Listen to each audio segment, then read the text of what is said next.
If it were up to you to solve an environmental problem, how would you do it? Everyone has heard of an entrepreneur, but most of you probably haven't heard of an enviropreneur. Hank Fisher is one of these people. Hank was worried about wolves. The gray wolf was on the endangered species list and extinct in the American West. This was bad for the local ecology.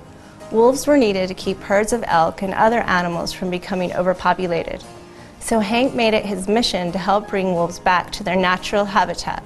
Federal officials were already working on a plan to reintroduce wolves to Yellowstone National Park, but Hank wasn't sure that plan was going to work very well. Not only was it going to take too long and cost too much, but it made a lot of local people angry. For the benefit of the local ecology, Hank knew that wolf advocates needed to win over private landowners so that wolves could roam beyond the park.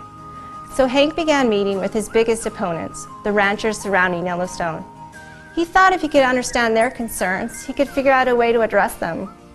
His first gathering was in an old schoolhouse in Idaho. Hank describes entering the room and being met by a sea of cowboy hats. When he started his speech, a rancher stood up and interrupted him, bellowing out, "It's easy for you to be a wolf lover. It doesn't cost you a dime. It's the people who own livestock who end up paying for wolves." This was really a eureka moment for Hank. He realized that the ranchers' opposition to wolves was an economic issue. They feared losing livestock to hungry wolves. So if ranchers could be compensated for their losses, their opposition might dwindle. Hank began looking for ways to make that happen. He teamed up with Defenders of Wildlife to raise private donations for his fund so that he could pay back ranchers when they lost livestock to predation.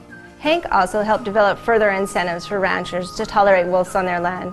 For example, ranchers who allowed a wolf den on their property were eligible for additional compensation. Through these efforts, he was able to start turning a rare species into an asset for landowners rather than a liability. Soon, the newly reintroduced wolves began to flourish. Hank had become an environmental entrepreneur. By observing the incentives at work, he was able to find a solution that won the voluntary cooperation of local people. And that meant he could help wolves even when the expensive legal and bureaucratic solutions were failing them.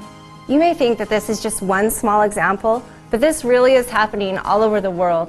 In Africa, South America, and Asia, the nonprofit I work for, PERC, offers support and ideas to entrepreneurs like these who want to make a real difference for the environment. Don't you think that if we can inspire more enviropreneurs, we can solve some of the greatest environmental challenges? Today, wolves are thriving in the West. Just last year, they were removed from the endangered species list. Hank made a difference by thinking beyond the status quo. He found a way to turn opponents into allies. Do you think you could do the same?